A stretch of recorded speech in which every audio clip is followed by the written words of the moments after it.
Next, I'd just like to let you know a little bit about the Michael and Susan Bell Centre for Healthy Living. We're an international leader in conducting research and providing programs that promote healthy living for children, their families and communities. Our work fosters improved health behaviours among the youth, influences policy and environmental change to support healthy living, and advances professional education and community service. Our vision is healthy children in a healthy world. You can find out more about the Centre and our work at the website www.msdcentre.org.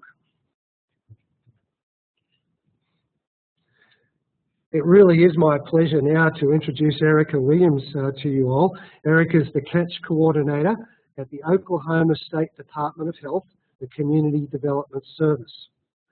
Since 2007, the Catch Kids Club has been implemented in after-school programs statewide in order to educate and motivate Oklahoma children to eat better and to move more.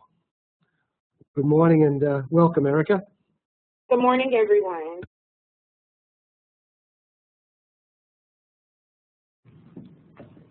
We can go ahead and start the slides if you'd like, Peter. Let me tell you a little bit about our state. Oklahoma has a population of 3.8 million who live in one of 77 counties. Tulsa and Oklahoma City are the two largest metropolitan areas, but Oklahoma is mainly a rural state. We have over 500,000 public school students. Next slide, please.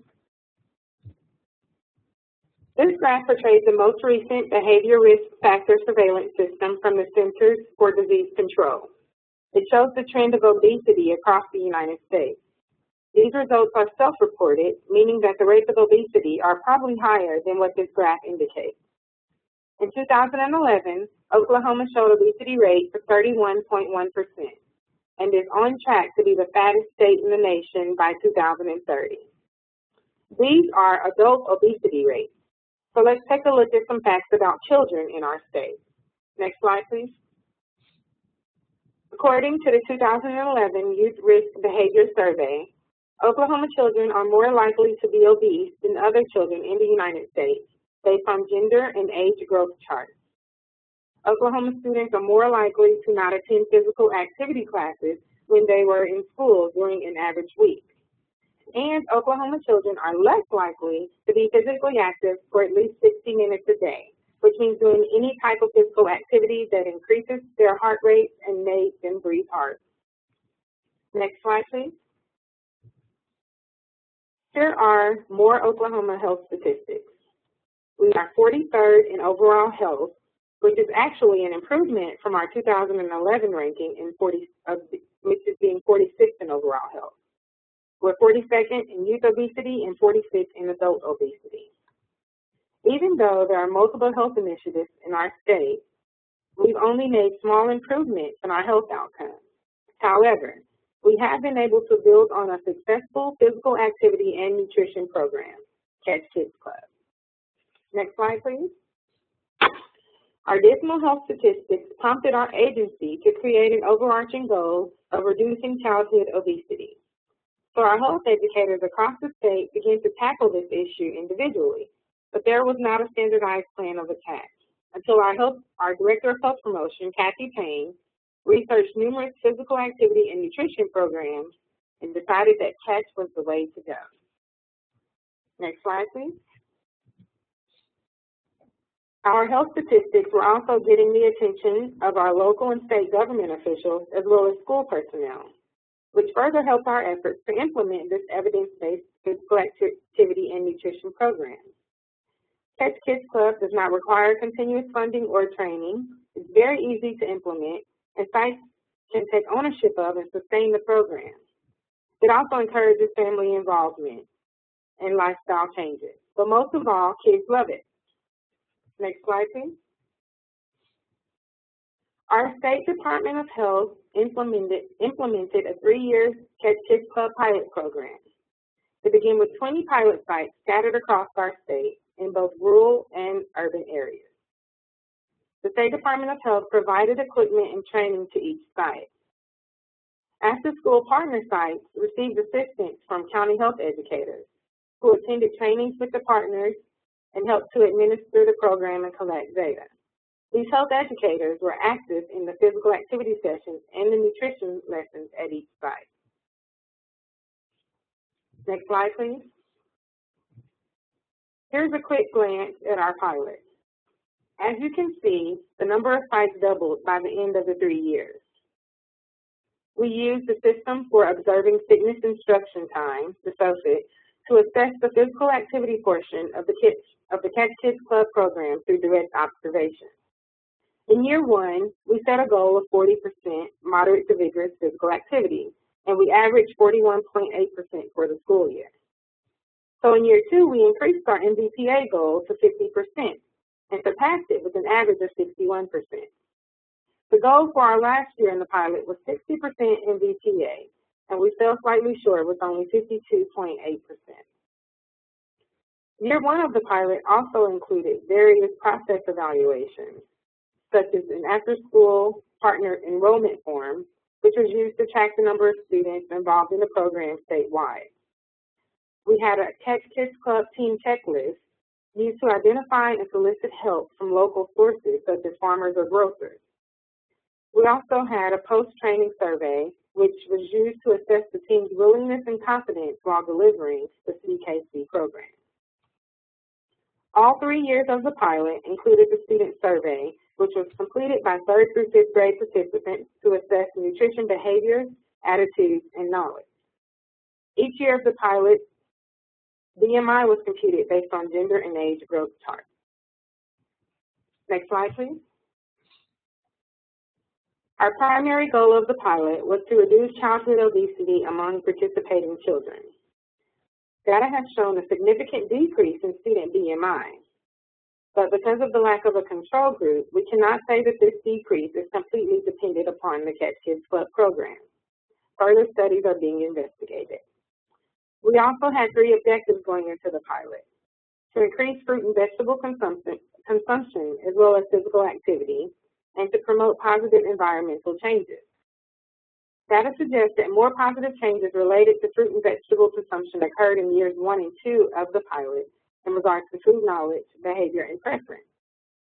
The lack of significant change in year 3 resulted in our efforts to improve nutritional education to make the lessons more engaging for students.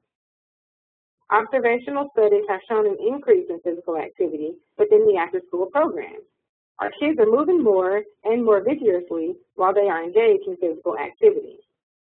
Although the children are being more physically active during these after-school programs, translating this behavior to the home environment proves to be difficult. This caused us to place more effort on encouraging at-home physical activity and increased family involvement. Next slide, please. The health educators in our counties were not familiar with working with the K-5 after-school population, and they needed help.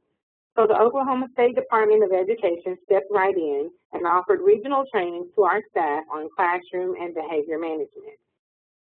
Focus groups were also conducted to assess the parents' views of Catch, to determine if knowledge and attitude changes in the participating children were being transferred to the home environment, and to determine if parents observed changes in their child's behavior as related to nutrition and physical activity. Findings from these focus groups revealed that not all children were sharing Catch information with their parents, and that the children who did share Catch information resulted in positive behavior changes in the parents. Feedback from parents was used to develop and implement innovative communication venues and to raise greater awareness and increase parental involvement. Due to the transient population of the after-school community, it was decided during the pilot that matched data sets would track individual progress during each year for BMI. Many resources were created to improve the quality of our program, and these resources were shared on our website. Next slide, please. The focus groups that I mentioned earlier also informed us that the majority of parents knew that their children were participating in Catch, but did not know what the acronym stood for or that Catch was an evidence-based program. We also learned that parents prefer to read a poster while checking kids out as opposed to putting a flyer in the child's backpack. So this poster is a result of those focus groups, and it was used to increase parental involvement. It was posted near the checkout areas of each program and promoted parents to discuss CATCH with their children. Next slide, please. Activity cards are an example of another resource that was developed to make the CATCH Kids Club program more efficient. Students would complete the specified activity with their families and bring the signed card back for various incentives. Next slide, please. Other quality improvement resources include supplemental nutrition lessons, cookbooks, calendar and newsletter templates, stickers for the children, and grocery store scavenger hunts. All of these can be found on our website. We are now preparing for our 7th school year of implementing the CATCH Kids Club program, 4 years after our original pilot. We have extended our partners to numerous entities that offer after-school and summer care.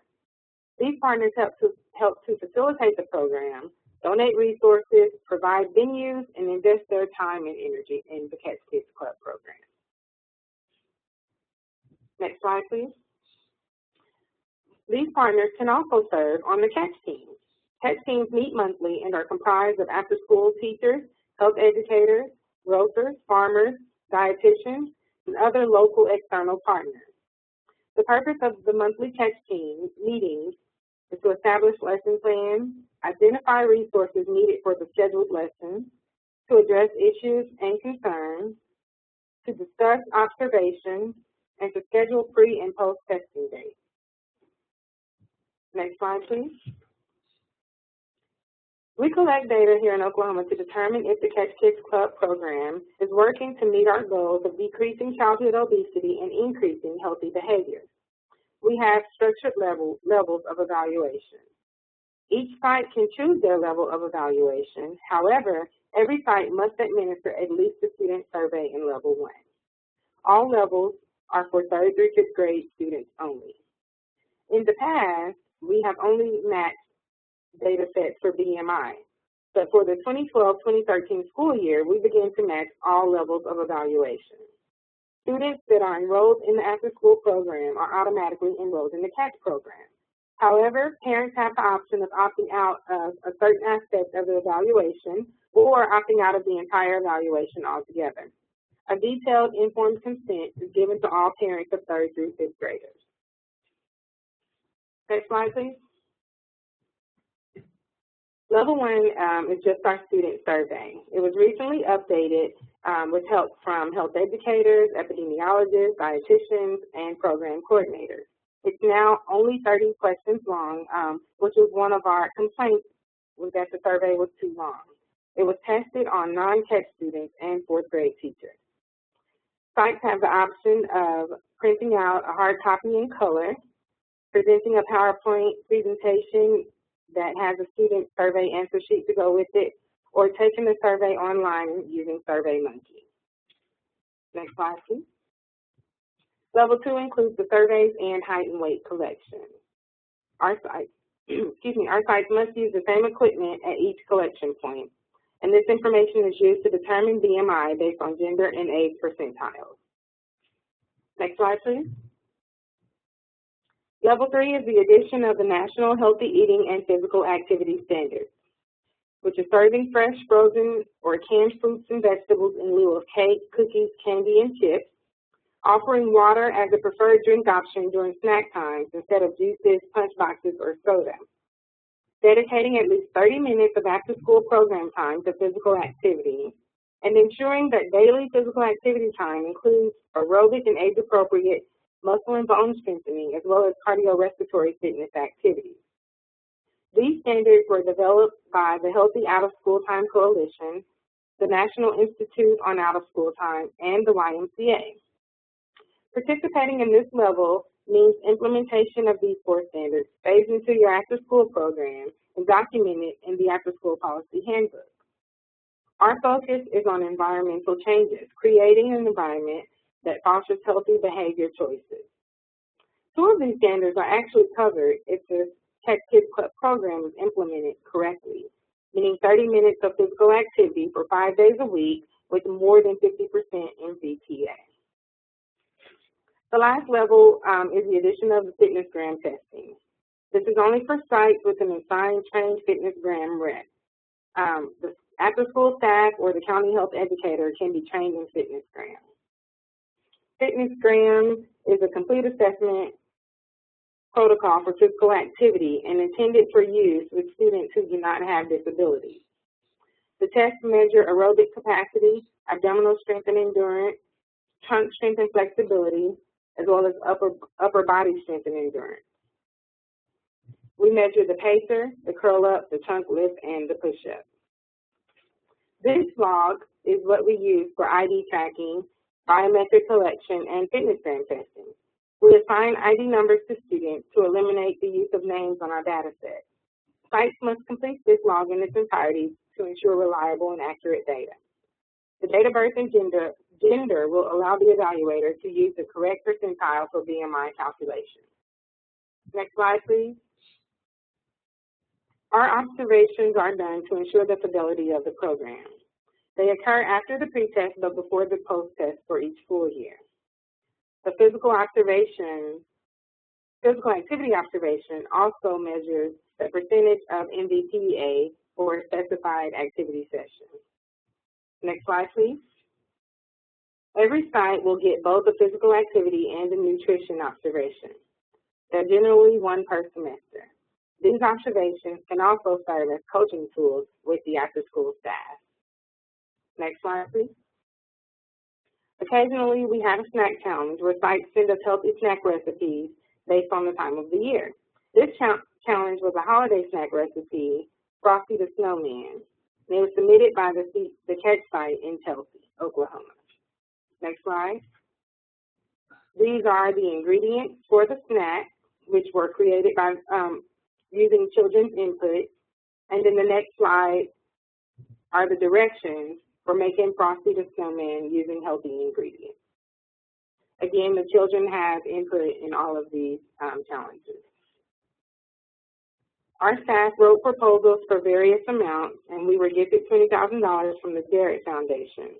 We purchased Catch Kids Club equipment and curriculum, as well as incentives for the children. Our incentives included Catch water bottles, pens, wristbands, and stickers. In order for us to provide a site with a Catch Kids Club package, the site must meet these requirements. Must be evaluated at least a level 2 or higher, attend an implementation training and yearly booster trainings as necessary, commit to the program for 3 years, which after the 3 years, the site gains ownership of the equipment. They must complete the administration packet, which includes a memorandum of agreement, an implementation plan, as well as an evaluation plan. They must also agree to periodic inventory logs during the 3 years. The package includes the activity box, equipment, and curriculum for Catch Kids Club K through 5. Next slide, please. Many of our health educators across our state attended the training of trainers and are certified as Catch trainers. We recently had a statewide training with about 60 participants who were either on the booster or implementation track. We have regional training throughout the year, which also offer booster or implementation training opportunities. As I mentioned before, Tulsa and Oklahoma City are the large metropolitan areas in our state, and their county health departments are separate entities from the State Department of Health. However, we work with those county health departments to provide statewide standardized evaluations and training. For the upcoming school year, we plan to host a parent night where we give parents an overview of the Oklahoma health status and an overview of the Catch Kids Club program, snack lesson and physical activity session demonstration, and we'll give parents a chance to sign up for Catch Kids Club newsletters and emails. We want to work with local farmers and farmers markets, grocers, and other beverage vendors to provide sites with fresh fruits and vegetables at lower cost. And then we want to explore other Catch programs such as in-school Catch and early childhood Catch. And that concludes my presentation. Are there any questions? We're just checking those right now, Ericka. Before we get started, I've got a couple of questions for you real quick. How has the staff responded to the program?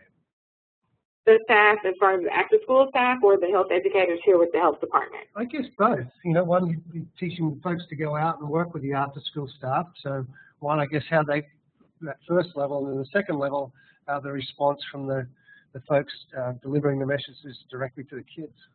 Okay, the health educators were very excited about this program. Like I said, our overarching goal was to reduce childhood obesity, and this program fit the bill. So they were very excited about it during the pilot and the years to follow. What we ran into this past school year was that we needed a booster. We needed to re-energize the health educators as well as the partners. And so that was one reason that we started the statewide training. So over the summer, we bring everyone in to a mass training. And so they get to share and compare with other sites. They get to meet people from across the states. And so our goal for that was to re-energize those persons working with children and hopefully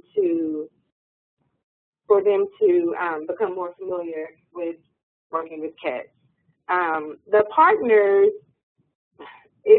the after-school population is slightly different from the in-school population. I don't think that there is the same connection with the after-school population. And so one of the tasks was to engage that population and have them to take ownership. We struggled with that during the pilot because the educators were so active in the program.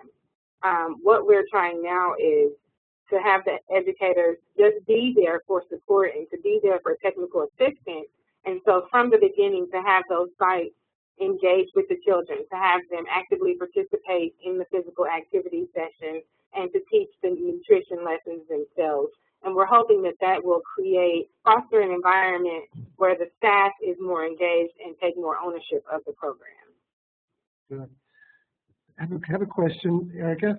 We know the catch involves everybody in the after-school setting. All children are involved.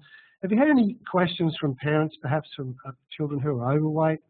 Have there been any issues about that at all, and how they respond to the program? We haven't had any issues. We hosted those focus groups that I mentioned, and actually parents were very fond of the program. They enjoyed listening to learning about the program, and we're happy that these actions were being taken outside of the home environment. If any of the concerns, it was the children with disabilities, because a lot of the catch games are difficult and fitness gram testing is not for children with disabilities. So there were a few questions from parents that had children with disabilities, but overall, we've gotten a good review from parents about the program. Right, and we heard those too. So there's a nice section in the back of the activity boxes now that provide ideas and suggestions for including everybody in the activity sessions with special needs. That we certainly heard that question or that concern down the line. The other question I had here was, oh yes, your funding. Where does it come from? Various sources. Initially, the State Department of Health was able to fund it. If there is funding available, for example, the Derrick Foundation, we take advantage of it and we purchase equipment for our site. If not, then it's the site's responsibility to fund the startup costs, which isn't much. And this is one of the reasons that we chose the CATCH program.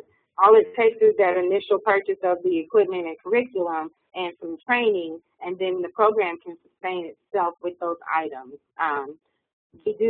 Funding can come from county health departments if we're sending in health educators for booster trainings or situations like that. But that is one reason that we chose this program, is that it's inexpensive and the funding is minimal. Right. I know you've collected a lot of data over the time, and obviously there it's indicating you're making a difference.